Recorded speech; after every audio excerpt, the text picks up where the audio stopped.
Good afternoon, everyone. We haven't done this in a while, so I hope you all have missed me. First, I want to express condolences to the families of those 6 that lost their lives in the charter bus crash yesterday in North Little Rock.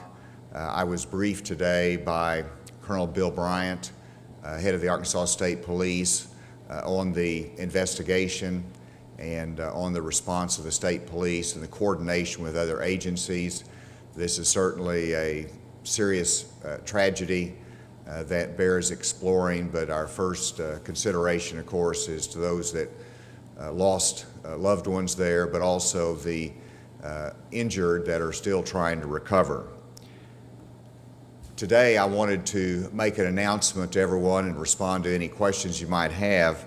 I'm pleased to announce the next trade mission, which will be to China and Japan. This trade mission will be led by myself and Mike Preston, head of the Arkansas Economic Development Commission. We'll be going to Japan for 3 days, China for 5 days. This will be between November 15 and November 24. The purpose of this mission is twofold. First of all, to recruit new industry to Arkansas, to inquire in those businesses that are looking for investment in this state. I'll be meeting with more than a dozen companies in those 2 countries. I'll be contacting numerous government officials in both countries, and we will be also meeting with companies that are located in Japan particularly, that have investments in the United States and particularly in Arkansas. There are 18 Japanese companies that have a presence in Arkansas that employs more than 5,400 employees in this state. It's a significant investment of Japanese companies here in Arkansas, from Nucor, Yamada and Blytheville to Tokusen in Conway. There are on and on numerous Japanese companies with ownership interests here in Arkansas. In China, we'll be meeting both with potential business opportunities here in Arkansas and investments here, but also with government officials and promoting the state of Arkansas in that country. The schedule has been handed out to you, and as you can see just very quickly in the schedule, we'll be meeting in Tokyo, in Japan, with 2 companies, and while we don't provide the information on the names of the companies and the prospects, obviously, we did try to provide more information in terms of the nature of the visits. 2 manufacturing companies and meeting with a food processing company. We will also be meeting with Ambassador Caroline Kennedy in Tokyo. I'll be speaking at a luncheon organized by the American Chamber of Commerce in Japan as well, and then meeting on Wednesday with 2 additional manufacturing companies. Thursday we'll depart for China, and in China I'll be visiting multiple provinces, from Shandong to Guangdong to Guangzhou to Xinzhou. And we'll be in each of those provinces meeting with government officials as well as prospective companies that we believe have an interest in Arkansas or have already expressed an interest in Arkansas, and to follow up with those visits. This is not my first trip to China. I have visited China both in a governmental capacity but also in a private capacity, and so it'll be good to return as governor of Arkansas and to capitalize on some of my previous contacts there, but also make new contacts that are beneficial to this state. There's an extraordinary connection between Arkansas and China, just in terms of the presence of Walmart, and I think we've failed as a state really to capitalize on the known presence of Walmart in China and to emphasize the investment opportunity in this state as a result of Walmart's presence there. And so there's a connectivity that Arkansas has with China that is really unique among the states because of Walmart's presence there. Obviously, our ability to export goods is there, will be a topic of discussion, but there's very specific targets that we want to pursue in terms of potential investment of China in Arkansas as well as Japan. So I'm very excited about the potentials of this trip. As I've indicated from the outset, this is important. I have been to Europe, I've been to Cuba. This is a major trip that we've planned for this fall. I'm pleased to announce this today. And finally, I just wanted to follow up on a little bit of the side story on a benefit of a governor on some of these trips. In Cuba, while our purpose was to promote our poultry and our rice there in Cuba, while in conversation with our poultry officials, it was brought up to me that Cuba still had a ban on Arkansas poultry as a result of the avian flu outbreak. And because we had really contained that and we had been reapproved for sales in most countries, we had not been over that hurdle in Cuba. So I was able to raise that issue with high government officials in Cuba. They transmitted that request for a review to their Department of Agriculture, and within a few days that ban was lifted.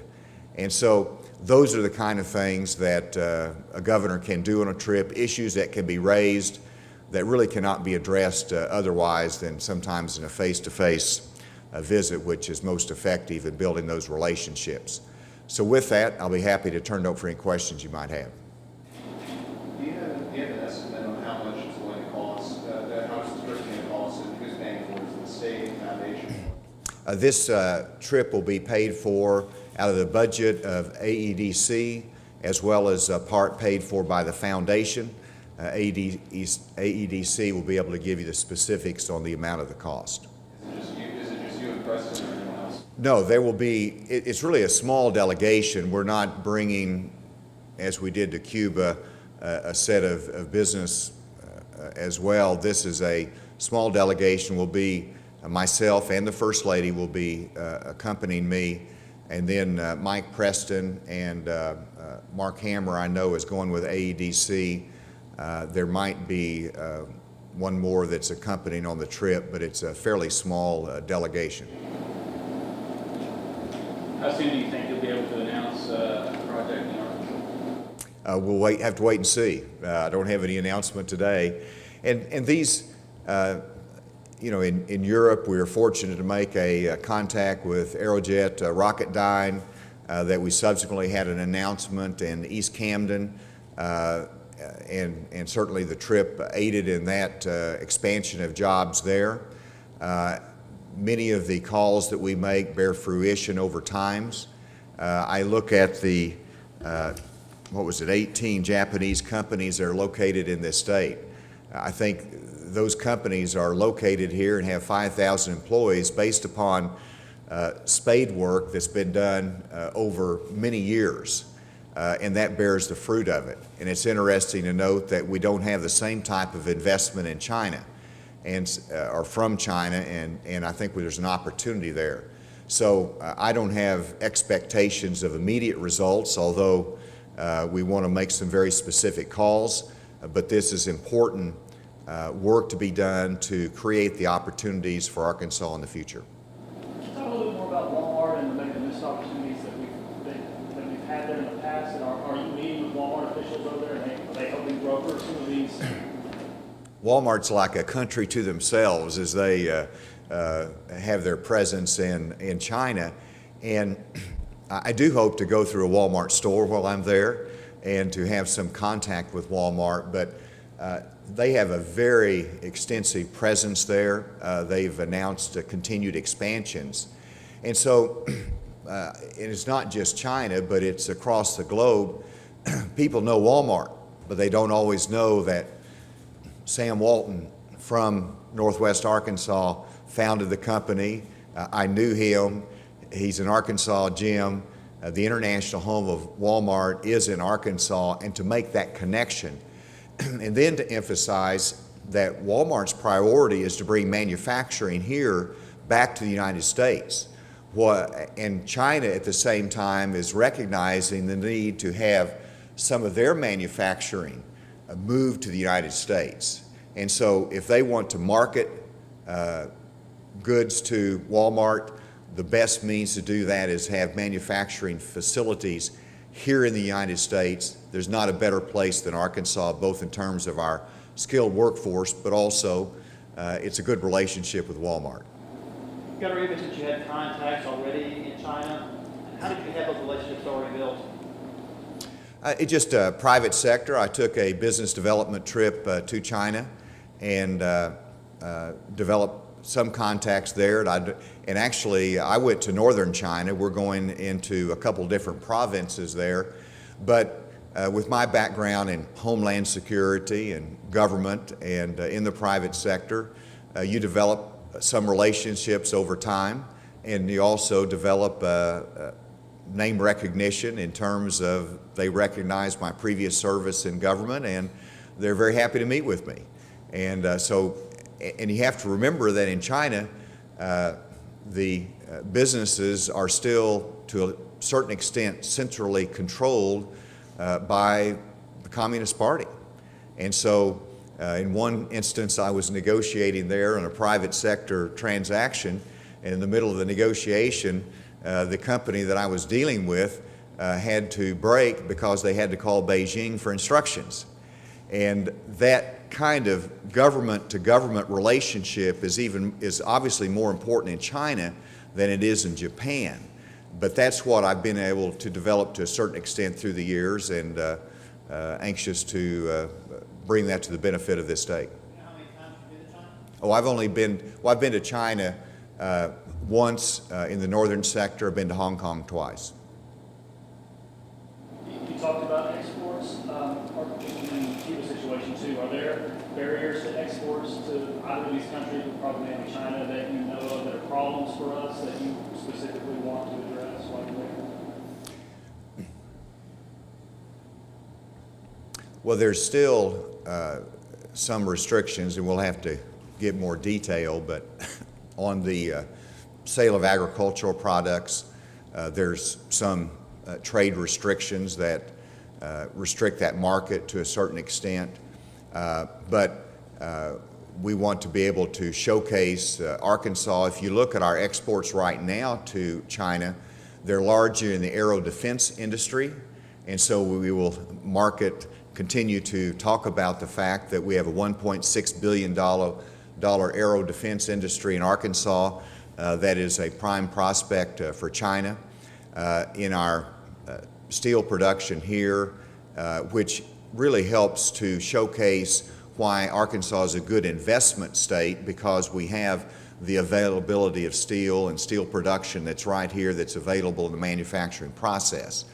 So those are all trade issues that I'll raise before we actually go and have those meetings. I'll get a few more details on some of the specific trade issues.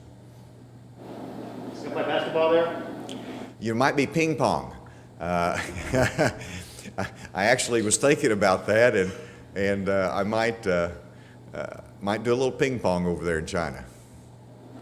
After your Cuba trip, this kind of go back to some trade restrictions. After your Cuba trip, you sent those letters to congressional leaders, asking them for easing restrictions there. I guess, is there any legislation that you're looking at that would help with China or Japan?